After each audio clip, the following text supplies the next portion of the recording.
Welcome दोस्तों, नमस्कार। आपका अपने YouTube channel pro maths mentor में मैं हेमंत कुमार मिश्रा आपका स्वागत करता हूं। कैसे हैं आप सब?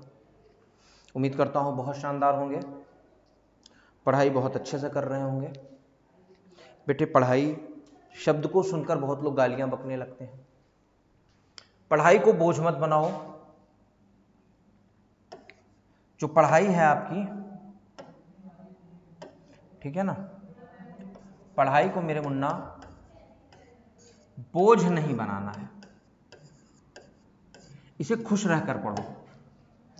क्योंकि मात्र एक ऐसा तरीका है जो आपको समाज में इज्जत दिलाएगा, परिवार में इज्जत दिलाएगा, रिश्तेदारों में इज्जत दिलाएगा और आपको एक बहुत अच्छा लाइफ जीने में मदद करेगा। क्योंकि अभी तो हम संख्या पढ़ रहे हैं, नंबर पढ़ रहे हैं, सिस्टम पढ़ रहे हैं। मैं इस पूरे सफर का नाम ही मिशन ब्लैक स्कॉर्पियो रखने वाला हूं। याद रखें, नौकरी है तो ब्लैक स्कॉर्पियो है, नौकरी है तो सारी जिंदगी में, समझ रहे हैं ना?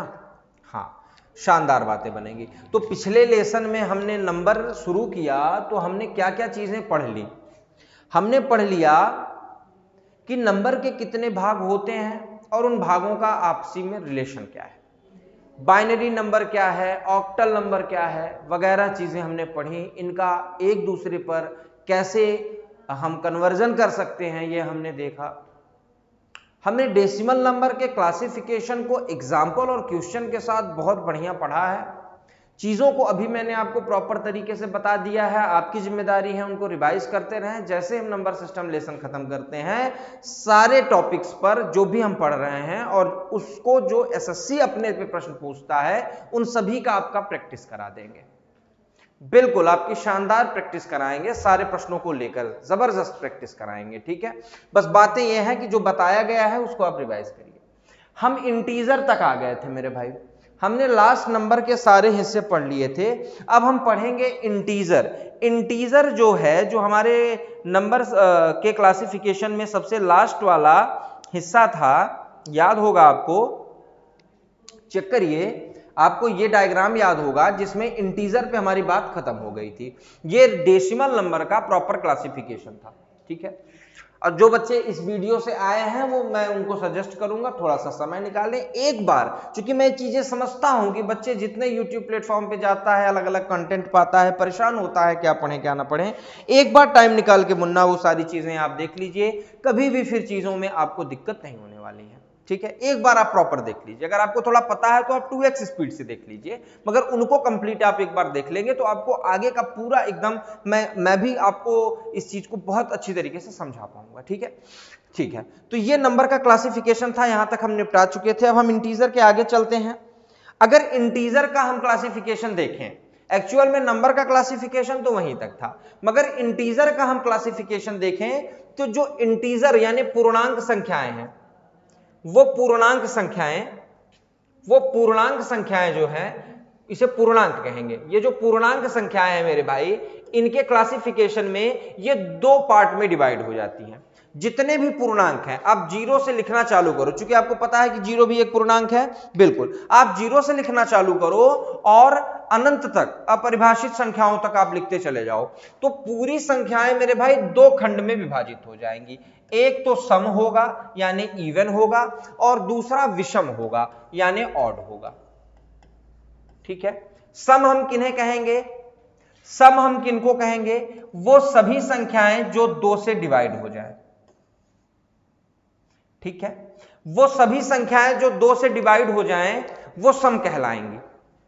आप कहोगे सर बड़ी संख्याओं में हम कैसे पहचाने कि संख्या दो से डिवाइड होगी या नहीं?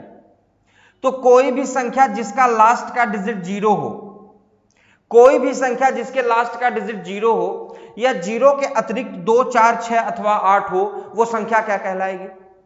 वो संख्या इवन संख्या कहलाएगी। कुछ लोग इस पे प्रश्न करते हैं, क्या जीरो अकेले को इवन है या ऑड? कुछ लोग इस पे प्रश्न करते हैं, जीरो अकेले इवन है या ऑड? मैं उनको बस यही कहना चाहूंगा कि आप मजदूरी करो और मैं आपको 0 रुपए दूं।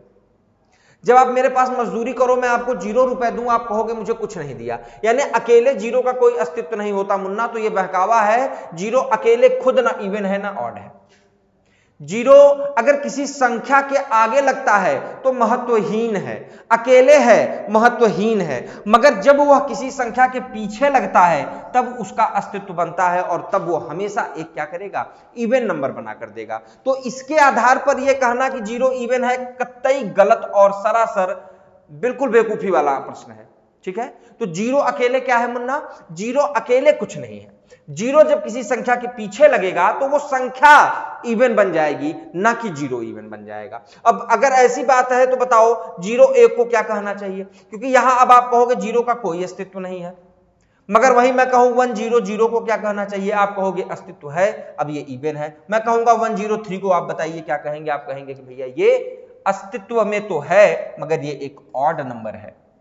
ठीक है, यानी जीरो का अकेले खुद महत्व नहीं है, उसकी प्लेस से उसका महत्व बनता है। ठीक है, तो उम्मीद है यह बात आपको समझ में आई होगी, इसमें किसी भी तरह का कोई भी कंफ्यूजन आपको नहीं रखना है। आपको क्लियर रखना है कि जितने भी इंटीजर हैं उनके दो पोर्शन है, या तो वो सम है। सम कौन है, जिन संख्याओं का लास्ट डिजिट 2, 4, 6 या 8 हो वो सम है, और इनको छोड़ दें तो जितनी संख्याएं बचती हैं वो क्या है, विषम है। बोलो क्लियर है, जितनी भी संख्याएं हैं उनका अगर लास्ट डिजिट 2, 0, 2, 4, 6 या 8 है वो सम संख्याएं हैं, और इनको छोड़कर जितनी संख्याएं बचती हैं वो क्या है मेरे भाई, वो विषम संख्याएं हैं, ऑड नंबर है। आपको बात समझ में आई, यानी अगर मैं लिखना चालू करूं तो 2 क्या है, इवन है, 4 क्या है, इवन है, 6 क्या है, इवन है, 8 इवन है, 10 इवन, 12, 14, 16, 18, 20, 22, 24, 26, 28, 30, ये सारी संख्याएं क्या हैं, ये सारी संख्याएं इवन संख्याएं हैं। ये सभी संख्याएं 2 से विभाजित होती हैं। इसी क्रम में आप आगे चलते जाएं और आप ध्यान दें कि इन संख्याओं में एक खासियत है कि ये अल्टरनेट है। ये क्या है मेरे भाई, ये अल्टरनेट संख्याएं हैं। 1 छोड़ो 4, 1 छोड़ो 6, 7 छोड़ा 8, 9 छोड़ा 10। यानी आप ध्यान से देखें तो मैं इनमें से किसी भी एक संख्या को उठा लूं, वो किस फॉर्म में दिख रहा है, 2n के फॉर्म में दिख रहा है। यानी ऐसी कोई भी संख्या जो 2n के फॉर्म में दिखे वो क्या है, वह एक इवन संख्या है। बोलो बात समझ में आ रही है, ऐसी कोई भी संख्या जो 2n के फॉर्म में दिखे उसे हम क्या कहेंगे, इवन नंबर, सम संख्या कहेंगे। और ये अल्टरनेट होती हैं, यानी अगर मैं 3 क्रमागत संख्याएं लिखूं, अगर मैं 3 क्रमागत संख्याएं लिखूं x, x + 1, x + 2, अगर मैं 3 क्रमागत संख्याएं लिखूं x, x + 1, x + 2, तो अधिकतम सम संख्याओं की संख्या कितनी हो सकती है मेरे भाई, 2 हो सकती है। यानी 3 क्रमागत संख्याओं में अधिकतम सम संख्या कितनी हो सकती है, 2 हो सकती है। न्यूनतम सम संख्या कितनी हो सकती है, 1 हो सकती है। क्योंकि 2 ऑड संख्याओं के बीच में हमेशा एक इवन होता है, 2 ऑड संख्याओं के बीच में हमेशा क्या होता है, एक इवन होता है, और 2 इवन संख्याओं के बीच में हमेशा क्या होता है, ऑड होता है। क्लियर करें, अगर मैं 3 क्रमागत संख्याएं लिखूं तो आपको कितने इवन संख्या ज्यादा से ज्यादा मिल सकते हैं, 2 इवन संख्या मिल सकते हैं, और कम से कम कितने इवन संख्या मिल सकते हैं, 1 इवन संख्या मिल सकते हैं। इवन संख्या कौन कहलाएगा, हर वो संख्या जो 2n के फॉर्म में हो, हर वो संख्या जो 2n, चेक करिए, क्या 2 चौके 8, n की वैल्यू 4 आई, क्या 8 को मैं 2 गुने 4 लिख सकता था, यानी 2 × n के फॉर्म में लिख सकता था। क्या इसमें से किसी भी संख्या को, मान लो मैंने 20 उठा लिया, क्या 20 को मैं 2 × 10 लिख सकता हूं, यानी किसी भी इवन नंबर को मैं 2 × 10 के फॉर्म में लिख सकता हूं। क्या किसी भी इवन नंबर को मैं 2 × 10 के फॉर्म में लिख सकता हूं, चेक करो, बताओ क्या ये सही है, क्या चेक है, क्लियर है, हां या ना, बताएं मेरे भाई। मैं आपसे सही बात कर रहा हूं, क्या आपको पता है कि हम किसी भी इवन संख्या को क्या कर सकते हैं मुन्ना, 2n के फॉर्म में लिख सकते हैं। यानी हमने कुल मिलाकर क्या पहचाना, हमने कुल मिलाकर इवन संख्या की 2 पहचान किए। पहला, वह संख्या जिसका लास्ट डिजिट क्या हो, 0, 2, 4, 6 या 8 हो, अथवा वह संख्या जो 2n के फॉर्म में हो, वो क्या कहलाएगा, इवन संख्या कहलाएगा। और 3 क्रमागत संख्याओं में, और 3 क्रमागत संख्याओं में अधिकतम हमेशा ये सत्य है, ये हो ही नहीं सकता कि इसके बाहर बात जाए। अधिकतम दो संख्याएं, अधिकतम दो संख्या क्या होगी मेरे भाई? इवन होगी। और न्यूनतम एक संख्या कैसी होगी मेरे भाई? इवन होगी। यानी अगर मैं 3 क्रमागत संख्याएं लिखूं तो अधिकतम 2 संख्याएं इवन और न्यूनतम एक संख्याएं इवन होगी। यानी 3 क्रमागत संख्या लिखने पर 3 के तीनों इवन नहीं हो सकते, ठीक है। और कोई भी संख्या जो केवल 2n के फॉर्म में होगी वो क्या कहलाएगी? इवन कहलाएगी। क्या इतनी चीजें आपको क्लियर समझ में आई? बोलिए हाँ या ना, आपको समझ में आई? ठीक है। अगर आप इवन समझते हैं तो नंबर के क्लासिफिकेशन में 2 लोग हैं, एक तो इवन है और एक ऑड है। आगे चलेंगे और इस चीज को हम एक एक करके अच्छे से समझेंगे। आपने वहां पीछे के स्लाइड में ये चेक कर लिया, मैं पीछे का स्लाइड आपको दिखा दूंगा, आप इसका स्क्रीनशॉट रख लें, आप नोट कर लें। मैंने आपसे पहले भी कहा था कि जब आप यहां पढ़ने बैठे तो कॉपी पेन लेकर बैठे, एक क्लासरूम का माहौल बनाएं। अगर अपने आप को आप डिसिप्लिन में नहीं रखेंगे तो चीजों को परसूट करना आपके लिए मुन्ना बहुत कठिन हो जाएगा। और एक चीज हमेशा याद रखिए कि आपको मैं बता रहा हूं, मैं आपका शिक्षक निश्चित रूप से उस दौर से जरूर गुजरा होऊंगा जिस दौर से आप गुजर रहे हैं। तो चीजों को अगर ठोकर खाकर सीखना है, लंबा समय खींचकर सीखना है, तो अपने मन का आप मर्जी कर सकते हो, आपको कुछ दिन बाद समझ में आ जाएंगी बातें। मगर अगर आपको कम समय में अचीवमेंट लेना है तो जो लोग उस रास्ते से गुजर चुके हैं उनसे सलाह जरूर लेनी चाहिए। तो यह सलाह मेरी आपसे है कि आप क्लासरूम का माहौल रखें, डिसिप्लिन कल्चर में पढ़ें, तभी इसका कोई फायदा होगा। और इसीलिए ऑनलाइन जो है हमारा जो एजुकेशन हो गया, इससे एक फायदा तो हुआ कि आप अपने घर में अच्छा खाना खाकर आराम से सोकर जागकर किसी भी समय पढ़ सकते हैं। मगर इसका एक बैड इफेक्ट ये आया कि सिलेक्शन का परसेंटेज कम हो गया, क्योंकि आप डिसिप्लिन कल्चर में नहीं पढ़ रहे हो। आपको लग रहा है जब मर्जी है पढ़ रहे हैं, कोई काम हमें सबमिट नहीं करना है, किसी से कंपीट हम कर नहीं रहे हैं, तो ये ठीक नहीं है। आप हमेशा, भले ये वीडियो आपको ऑफलाइन मिले, ऑनलाइन मिले, ये वीडियो आपको रिकॉर्डेड मिले, आप जब मेरे साथ पढ़ते रहें तो आप कमेंट जरूर करें। जो चीजें मैं पूछता हूं, जो आपको आती है उसे आप कमेंट करें, जो प्रॉब्लम है उसको कमेंट करें, और कॉपी लेकर बैठे खुद के अपनी भाषा में नोट्स जरूर बनाएं, ठीक है। चलिए तो हम आगे चलते हैं और आगे हम आ जाते हैं इस अपने दंगल में। इसे डेसिमल नंबर गलती से लिख दिया है, ये केवल नंबर है जिसको हम इंटीजर कहेंगे यहां पर, और इंटीजर माने पूर्णांक हुआ। और ये पूर्णांक का हमारा क्लासिफिकेशन है, ये सम संख्या है और यह विषम संख्या है, ऑड नंबर। तो ये जो ऑड नंबर है वो 2 तरह के होते हैं, या तो ये कंपोजिट होते हैं या ये प्राइम होते हैं। अब कंपोजिट नंबर क्या है, प्राइम क्या है? ये अभाज्य संख्या है। प्राइम को अभाज्य कहते हैं और कंपोजिट को भाज्य कहते हैं। परिभाषा सुनिएगा, इसी से बहुत खेला डिसाइड होता है। कंपोजिट की परिभाषा यह है कि ऐसी संख्या, जैसे मैंने सम की परिभाषा बताई, ऐसी संख्या जो 2n के फॉर्म में होगी वो सम होगी। कंपोजिट कहता है ऐसी संख्या जिसका स्वयं यानी खुद के और एक के अलावा कम से कम एक फैक्टर हो। ऐसी संख्या जिसका स्वयं और एक के अलावा कम से कम एक कोई फैक्टर और हो, वो कंपोजिट संख्या कहलाएगी। जैसे एग्जाम्पल के रूप में आप ले लीजिए 6 1 से कटेगा, 6 6 से कटेगा, मगर 6 2 और 3 से भी कटेगा, इसलिए 6 क्या हुआ, एक कंपोजिट संख्या हुआ। एग्जाम्पल के रूप में ले लीजिए 4 1 से कटेगा, 4 4 से कटेगा, 4 2 से कटेगा। मैंने कहा ऐसी संख्या जिसका एक और खुद के अतिरिक्त कम से कम एक फैक्टर और हो, वो क्या कहलाएगा, कंपोजिट संख्या कहलाएगा।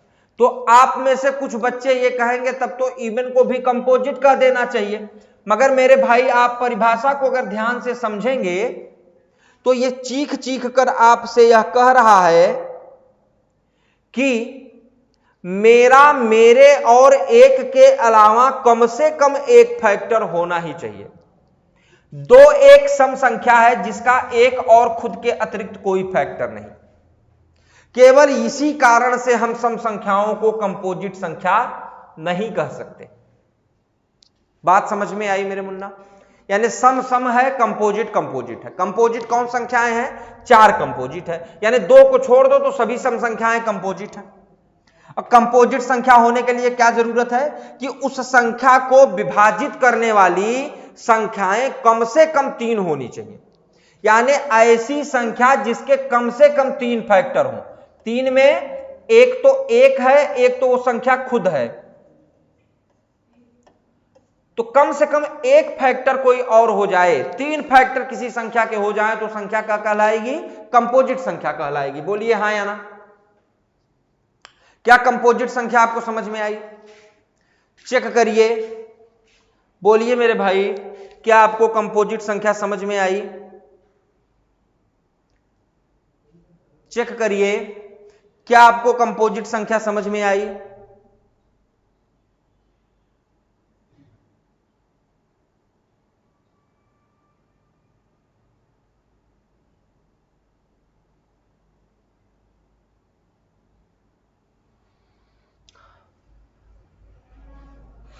बिल्कुल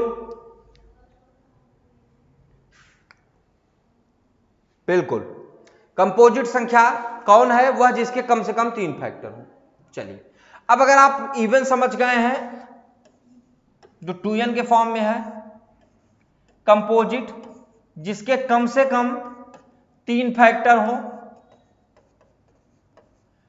अब इन दोनों को छोड़ दें तो बची हुई सभी संख्याएं प्राइम संख्याएं हैं।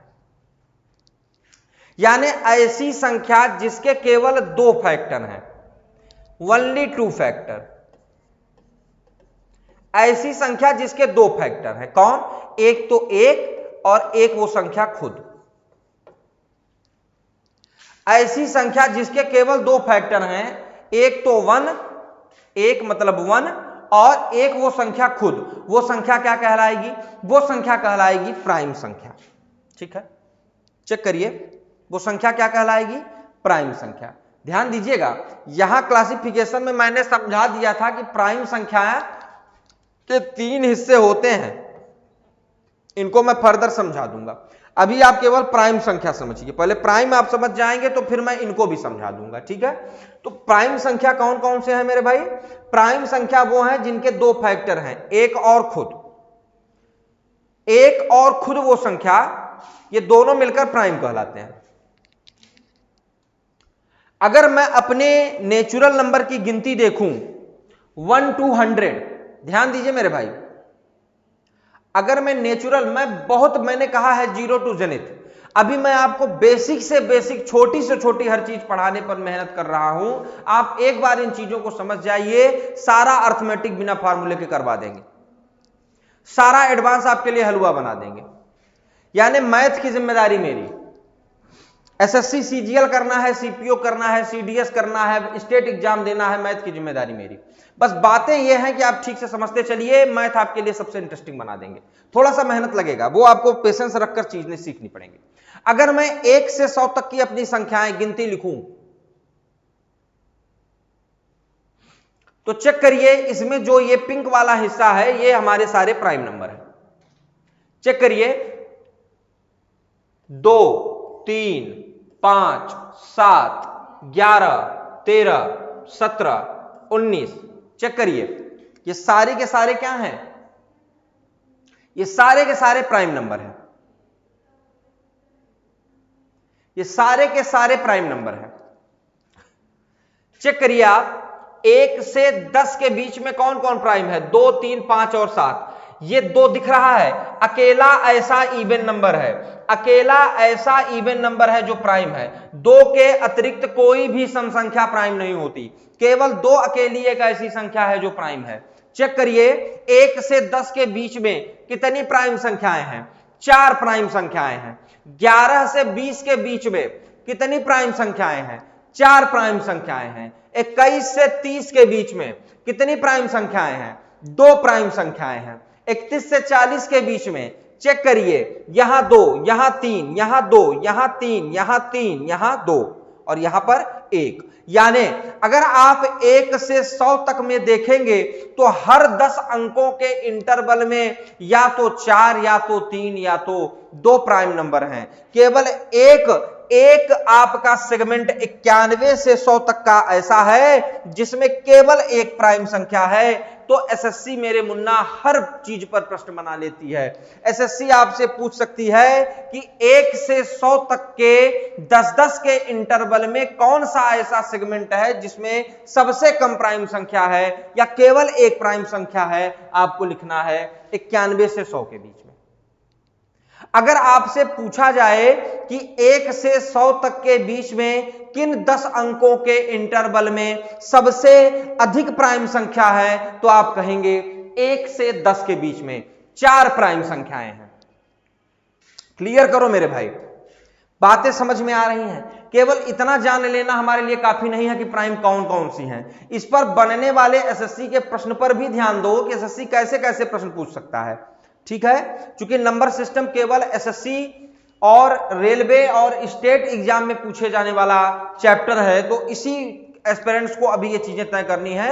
और अगर बैंकिंग के एस्पिरेंट्स चाहते हैं तो बहुत डीपली नहीं मगर ओवरव्यू, ये लेसन केवल देखते चले जाए, प्रैक्टिस की जरूरत नहीं है, लेसन केवल देखते चले जाएं, उनका अप्रोच बहुत शानदार हो जाएगा। ठीक है, तो 1 से 100 तक के बीच में कितनी प्राइम संख्याएं हैं, वो संख्याएं कौन कौन सी होती हैं आपके सामने है। स्क्रीनशॉट ले लीजिए और बना लीजिए अपने दिमाग में इसका फिगर और आंसर दीजिए फटाफट।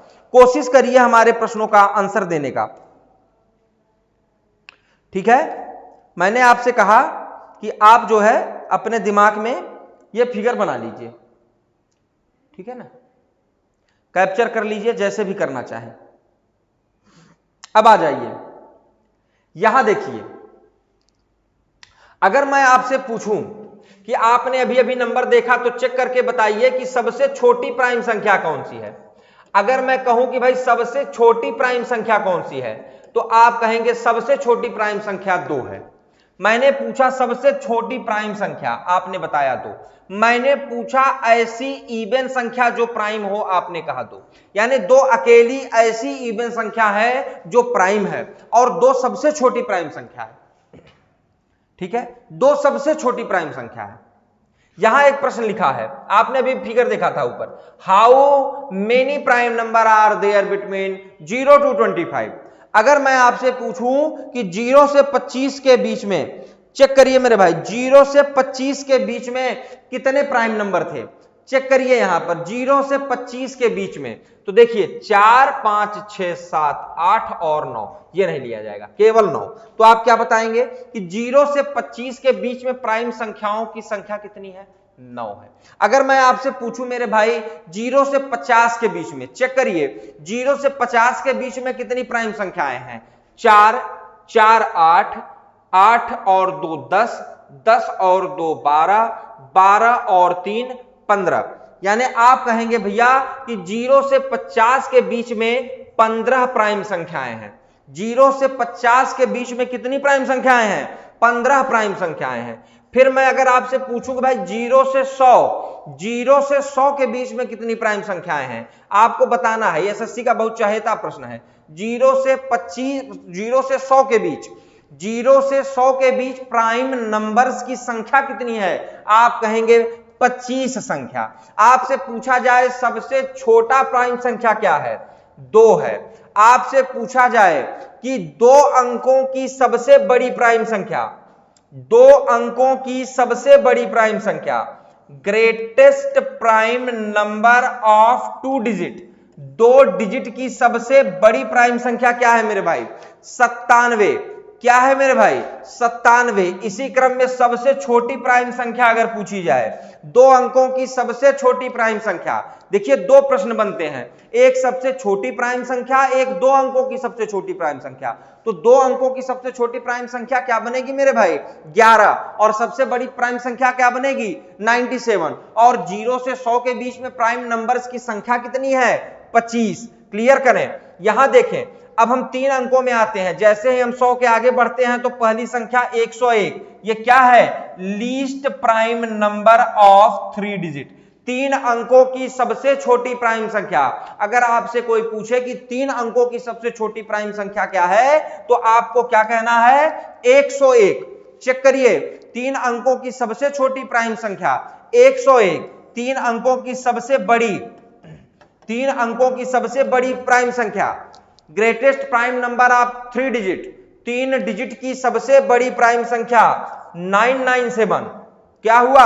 997। 0 से 200 के बीच में प्राइम संख्याओं की संख्या कितनी है? चेक करिए, 0 से 100 के बीच में 25 प्राइम संख्याएं होती हैं। 101 से 200 के बीच में 21 प्राइम संख्याएं होती हैं। 101 से 200 के बीच में 21 प्राइम संख्या होती है। तो 0 से 200 के बीच में कितनी प्राइम संख्या होगी मेरे भाई? 46 प्राइम संख्या, 46। क्लियर करो, 0 से 200 के बीच, 0 से 200 के बीच प्राइम नंबर्स की क्वांटिटी कितनी है? 46। क्लियर करते चलिए, ये सीधे वन लाइनर क्वेश्चन बन जाते हैं, सीधे एक लाइन के प्रश्न में ये चीजें पूछी जाती हैं।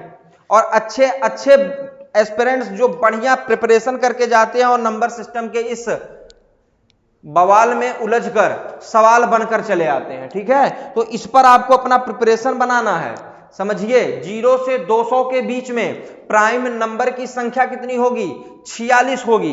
क्लियर करिए, नोट भी करते चलें साथ के साथ।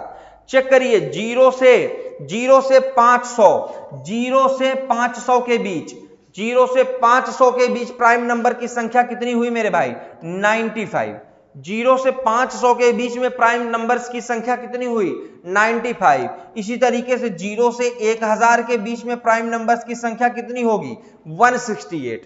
ठीक है, ये इतने वो प्रश्न हैं जो कॉमनली आस्क किए जाते हैं। अगर इसमें और ज्यादा एक्सप्लोर करना है तो वो आप अपने से कर सकते हैं। जैसे कि 200 से 300 के बीच, 200 से 300 के बीच कितनी प्राइम संख्याएं हैं? 16 प्राइम संख्याएं हैं। 300 से 400 के बीच कितनी प्राइम संख्याएं हैं? 16 प्राइम संख्याएं हैं। 400 से 500 के बीच कितनी प्राइम संख्याएं हैं? 17 प्राइम संख्याएं हैं। कुल मिलाकर 0 से 500 के बीच में कितनी प्राइम संख्याएं हैं? 95 प्राइम संख्याएं हैं। तो इस तरीके से चीजों को आप अपने तरीके से भी एक्सप्लोर कर सकते हैं। कॉमनली आस्क्ड क्वेश्चन जो है वो आपके सामने है। सबसे छोटी प्राइम संख्या 2, वो प्राइम संख्या जो इवन है 2। सबसे छोटी 2 डिजिट की प्राइम संख्या 11, सबसे बड़ी 2 डिजिट की प्राइम संख्या 97, सबसे छोटी 3 डिजिट की प्राइम संख्या 101, सबसे बड़ी 3 डिजिट की प्राइम संख्या 997। 0 से 25 के बीच में प्राइम नंबर्स की संख्या 9, 0 से 50 के बीच में प्राइम नंबर की संख्या 15, 0 से 100 के बीच में प्राइम नंबर की संख्या 25, 100 से 200 के बीच प्राइम नंबर की संख्या 21, 0 से 200 के बीच प्राइम नंबर की संख्या 46, 0 से 500 के बीच प्राइम नंबर की संख्या 95, 0 से 1000 के बीच में प्राइम नंबर की संख्या 168। अगर इतना आपको याद है तो इसके बाहर कहीं कोई क्वेश्चन एसएससी बनाता नहीं है, ना पूछा है। बस क्लियर रहे, प्रश्न पढ़ने का, प्रश्न को पढ़ने के बाद क्वेश्चन को बनाने का अप्रोच अगर हमको पता हो जाता है तो कभी भी एसएससी कोई ऐसा प्रश्न दे ही नहीं सकता जो आप टैकल ना कर पाए। क्योंकि आपको एग्जामिनर के पॉइंट ऑफ व्यू से सोचना होता है। क्योंकि एप्टीट्यूड है, गणित में कोई दम नहीं, भाषा में सारा छलावा है। यानी भाषा को समझना चालू कर दिया तो प्रश्न को माइक्रो सेकंड में उड़ा लोगे मेरे भाई। ठीक है, तो इसको आपको समझना है ध्यान से, इसको आपको स्क्रीनशॉट लेना है, नोट करना है, फटाफट से कर लें, फटाफट से कर लें। और जो भी बात आपको समझ में ना आ रही हो या कोई भी आपको समस्या लगती हो, हमारे इस ऑनलाइन टीचिंग सेशन में आप बिल्कुल शेयर करें, अपना फीडबैक बताएं। हम बिल्कुल कोशिश करेंगे कि उन चीजों में हम सुधार करेंगे, ठीक करेंगे सब कुछ। ठीक है, बाकी पता है चीजें आपको कि जितना गुड़ कहीं डाला जाएगा उतनी ही मिठास बनेगी, यानी जितना मेहनत करोगे उतनी ही चीजें आपको समझ में आएंगी। आपको ये सारी चीजें मैं पीपीटी फॉर्म में इसलिए प्रोवाइड करा रहा हूं कि आप थोड़ा सा दिमाग लगाएं, आप इन चीजों को बार बार रिवाइज करके देखें, आपको चीजें समझ में आ जाएंगी। अगर आप प्राइम नंबर्स को समझ गए हैं तो यहां प्राइम नंबर्स के कुछ और मैं गुण आपको समझा दूं। ये देखिए, ये है आपका प्राइम नंबर। ठीक है मेरे भाई, ये प्राइम नंबर है। प्राइम नंबर के यहां पर कुछ पोर्शन बताए गए हैं, इनमें बड़ा खेला होता है। समझिए, प्राइम, प्राइम अकेला प्राइम है, जब जोड़े में आ जाए, पेयर में जब जोड़े में आ जाए, यानी प्राइम नंबर्स की दो संख्याएं हों, तो वो क्या क्या कहला सकती हैं? को प्राइम या रिलेटिवली प्राइम। एक एक शब्द ठीक से समझिए, आप किसे को प्राइम या रिलेटिवली प्राइम कहते हैं? को प्राइम या रिलेटिवली प्राइम क्या है मेरे भाई? को प्राइम या रिलेटिवली प्राइम, इसे हम कहते हैं सह अभाज्य संख्या। सह अभाज्य संख्या क्या है मुन्ना? अगर दो प्राइम नंबर, जैसे कि 3 और 11 लिखा हुआ है, जैसे कि 5 और 17 लिखा हुआ है, ये दो अभाज्य संख्याएं अगर एक साथ एक ब्रैकेट में इस प्रकार से लिखी जाएं, तो इनको हम को प्राइम या रिलेटिवली प्राइम कहते हैं। इन्हें हम को प्राइम या रिलेटिवली प्राइम कहते हैं। बताइए, कोई भी दो प्राइम नंबर एक साथ स्मॉल ब्रैकेट में अंदर ऐसे लिख दिए जाएं, तो उन्हें हम क्या कहते हैं? को प्राइम या रिलेटिवली प्राइम। कोई दिक्कत, कोई समस्या बताएं? चलिए, ट्विन प्राइम। ट्विन प्राइम ये क्या है? जुड़वा प्राइम। यानी अगर आप अपना लिस्ट देखें, ध्यान दें, यहां लिस्ट देखें, चेक करें, 2 और 3, 3 के बाद 5, 5 के बाद 7, 7 के आगे तो है, पीछे कोई प्राइम नहीं है 11 तक, 11 के बगल में 13 है, 13 के बगल में इस तरफ देखिए दाहिनी तरफ, कहीं कोई प्राइम नंबर नहीं है। ठीक है, तो आप देखेंगे कुछ संख्याएं ऐसी हैं जो एक अंक के अंतर पर हैं। 41 43, 3 5, 5 7, 11 13, 17 19। ठीक है, और चेक करिए 41 43, और चेक करिए, यहां आइए देखिए 71 73, और चेक करिए, नहीं मिला। यानी ये कैसी संख्याएं हैं? ये ध्यान देंगे आप थोड़ा सा, इन संख्याओं में एक खासियत ये है कि इन दो प्राइम नंबर के बीच में एक कंपोजिट नंबर है। इन दो प्राइम नंबर के बीच में एक कंपोजिट है। तो प्राइम नंबर यानी को प्राइम, ऐसा प्राइम नंबर का जोड़ा जिसके बीच में केवल एक, ज्यादा नहीं कम नहीं, केवल एक क्या करे? कंपोजिट नंबर एग्जिस्ट करे, कंपोजिट नंबर, तब वो क्या कहलाएगा? Twin prime. यानी 2 3 और 5 क्या है? Twin prime. 5 और 7 क्या है? Twin prime. 11 और 13 क्या है? Twin prime. 17 और 19 क्या है? Twin prime. 41 और 43 क्या है? Twin prime. 71 और 73 क्या है? Twin prime. यानी ऐसे दो प्राइम नंबर जिनके बीच में एटलीस्ट यानी ज्यादा से ज्यादा एक और कम से कम एक कंपोजिट नंबर हो, उसको हम क्या कहेंगे मेरे भाई? उसको हम कहेंगे ट्विन प्राइम। देखिए यहां पर लिखा हुआ है 3 5 5 7, यानी सभी संख्याओं का ट्विन प्राइम पॉसिबल नहीं है। तो आपको ऑप्शन देकर कभी कभी एसएससी ये प्रश्न पूछ लेता है, नीचे दिए गए प्राइम संख्याओं में किस संख्या का ट्विन प्राइम नहीं बन सकता या किस संख्या का प्राइम बन सकता है, तो आपको उसी क्रम में उसको चुनना होगा। इसमें बहुत बाहर से नहीं, बहुत जेन्युइन प्रश्न नॉर्मली पूछे जाते हैं। ठीक है, और ट्विन प्राइम बनने का और एक तरीका मैं आपको बताऊंगा, जब मैं आपको यह सिखाऊंगा कि आप नंबर को पहचानेंगे कैसे कि वो प्राइम है या नहीं। अभी एक खेला इसका मेन बाकी है कि आप पहचानेंगे कैसे कि दिया गया नंबर प्राइम है या नहीं। जब मैं उसके तरीके आपको समझाऊंगा तो वहां आपको बताऊंगा दोबारा से कि आप बड़े नंबर्स में कैसे पहचान सकते हैं कि वो ट्विन प्राइम है या नहीं है। ठीक है, चलिए आ जाइए। ये देखिए, एक ये हमारी अपनी जो है एक अप्रोच है, मतलब हम इस शब्द का यूज करते हैं, कोई ये किताबों में आपको नहीं मिलेगा। Comparatively prime. कंपैरेटिवली प्राइम संख्याएं क्या हैं? कंपैरेटिवली प्राइम संख्याएं हैं जैसे 4 और 9। अब आप कहेंगे सर ये दोनों तो कंपोजिट नंबर है, इनमें से कोई भी प्राइम नहीं है, आप इसे कंपैरेटिवली प्राइम क्यों कह रहे हैं? हाँ, तो मैं ऐसी संख्याओं को कंपैरेटिवली प्राइम कह रहा हूं जिनका एक दूसरे के सापेक्ष कोई फैक्टर ना हो। यानी 4 का कोई भी फैक्टर 9 को नहीं डिवाइड कर सकता, 9 का कोई भी फैक्टर 4 को नहीं डिवाइड कर सकता। इसलिए ये दोनों आपस में क्या है? को प्राइम संख्याएं हैं। जैसे मेरे पास एक संख्या थी 12 और 27, इस संख्या में से मैंने इनका कॉमन फैक्टर, जिसको हम एचसीएफ कहते हैं, 3 निकाल लिया, तो इन संख्याओं के पास जो नंबर बचा है वो आपस में क्या होंगे?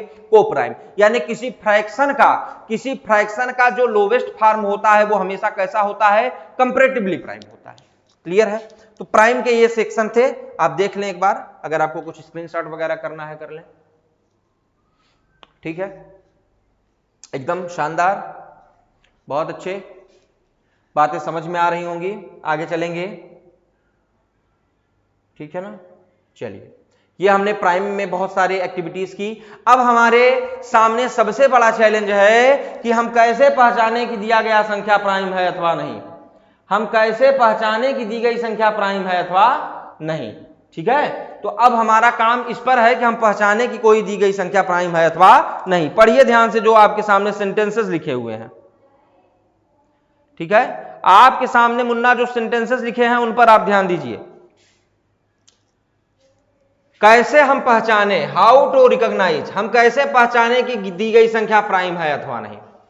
तो सबसे पहले उसको देखो, चश्मा लगा के या बिना चश्मे के, केवल एक ही चीज समझ में आनी चाहिए। अगर कोई भी संख्या कितनी भी लंबी चौड़ी, छोटी मोटी, ऊंची नाटी खोटी कैसी भी हो, अगर उस संख्या का डिजिट सम 3, 6 या 9 आए, अगर उस संख्या का डिजिट सम, अब डिजिट सम क्या है मैं समझाता हूं। अगर मेरे पास एक संख्या लिखा है 123, मैं इसके सभी डिजिट जोड़ दूं 3, 2, 5, 1, 6, इसे कहते हैं डिजिट सम। अगर मेरे पास कोई संख्या है 87 का 8 7 जोड़ दूं 15 आया, नहीं चलेगा।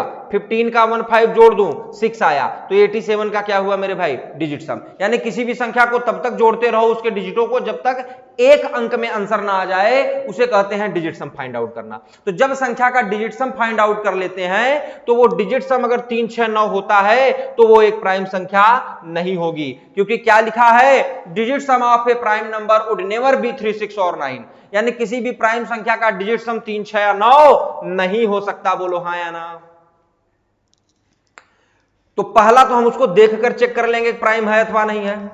दूसरी उसकी पहचान क्या है कि कोई बड़ी सी संख्या है तो वो a square minus B square, a cube plus B cube या a cube minus B cube के आइडेंटिटी में अगर टूट रही है, जैसे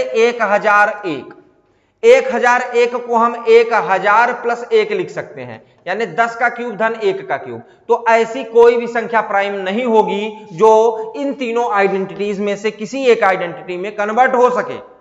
ठीक है, और एक तीसरी चीज क्या है कि कोई भी प्राइम संख्या या तो वह 6n+1 या 6n-1 के रूप में होगी जिसमें 2 और 3 सम्मिलित नहीं है। 2 और 3 को छोड़कर कोई भी प्राइम संख्या, जैसे 5 है, n की वैल्यू 1 रखो, 6n-1 क्या आया, तो कोई भी प्राइम संख्या किसको फॉलो करेगी, 6n-1 या 6n+1 को। जैसे प्राइम संख्या है 31, देखो 6 गुने 5 धन 1, 6n+1 31 आया, तो कोई भी प्राइम नंबर या तो 6n-1 या 6n+1 दोनों में से दोनों को नहीं, किसी एक को फॉलो करेगी। अब बात ये जरूरी ध्यान दीजिएगा कि कोई प्राइम नंबर है तो इसको फॉलो करेगा, ये जरूरी है, और कोई नंबर इसको फॉलो कर रहा है तो जरूरी नहीं है कि वो प्राइम संख्या हो। ओके, तो इस चीज पर हमें ध्यान रखना है, इसका वाइस वर्सा ट्रू नहीं होता। अगर कोई संख्या प्राइम है तो इसको फॉलो करेगी, मगर कोई इसको फॉलो कर रहा है इसलिए आप उसे प्राइम कह दें, ये बिल्कुल ठीक नहीं होगा। फॉर एग्जाम्पल 25 को देखिए, 6 × 4+1 को फॉलो कर रहा है मगर ये प्राइम नहीं है। बच्चे को, अफगानिस्तान तक के बच्चे को पता है। ठीक है, तो क्लियर करिए।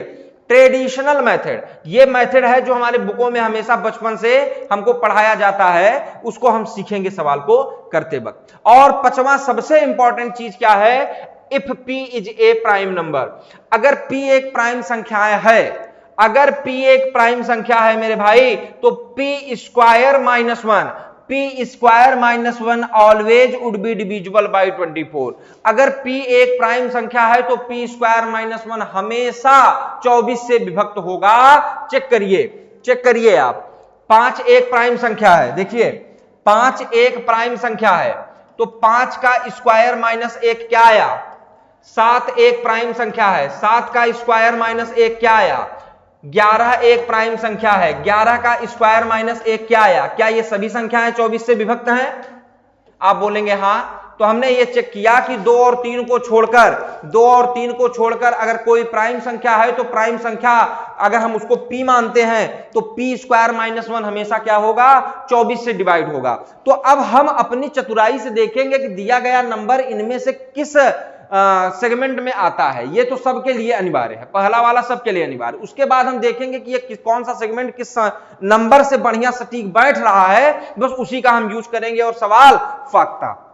सवाल क्या हो जाएगा? फाख्ता। मेरी बात समझ में आई आपको? मेरी बात आपको समझ में आई जी? इसी पर हम कंटिन्यू करेंगे,